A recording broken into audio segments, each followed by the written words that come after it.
Palm oil లో తయారు చేసి పామాయిల్ తో తీసుకొచ్చి కెమికల్ కలిపి నెయ్యి అన్నారు. అక్కడ కూడా ప్రజల సొమ్ముతోనూ హిందూ మనోభావాలతోనూ ఈ రోజు ఏ విధంగా దెబ్బతీశారో మనం చూసాం. అంతేకాకుండా మద్యాన్ని కల్తీ చేశారు, ప్రాణాలతో ఆడుకున్నారు. మరి అదే విధంగా ఏది చూసినా కల్తీని మనం చూసాం. ఇప్పుడు మళ్ళీ డబ్బుల కోసం మరి వెంకటేశ్వర స్వామి ఎంతో పవిత్రంగా చూసే వెంకటేశ్వర స్వామి ప్రసాదాన్ని కూడా కల్తీ చేయడం, అదే మరి కల్తీ చేసి ఈ రోజు మరి అంత అక్రమంగా సంపాదించుకుంటున్నారంటే ఇంక ప్రజల్ని ఏ విధంగా వాళ్ళు భ్రమ పెట్టాలో కూడా మనం చూస్తూనే ఉన్నాం. ఇంక ఎక్కువగా మాట్లాడేది ఏం లేదు. సిట్ చెప్పింది, మరి అన్నీ తెలుసు. ఇంకా మేము ఏదో చేయలేదు, మేము ఇంకా నీతి పరులమే, మా పేరు పెట్టద్దన్నారు. మరి వాళ్ళే ఎవరిని అడిగారు? మనం ఇవన్నీ చూసాం.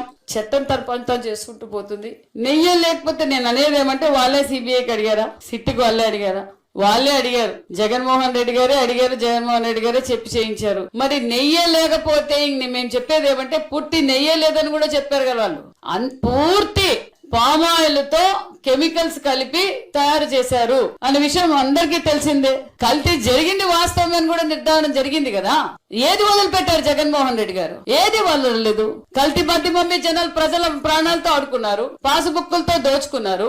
ఈ రోజు భూ కబ్జాలు చేశారు, ఇండస్ట్రీలు తరిమి కొట్టారు. వెంకటేశ్వర స్వామిని కూడా వదలలేదు.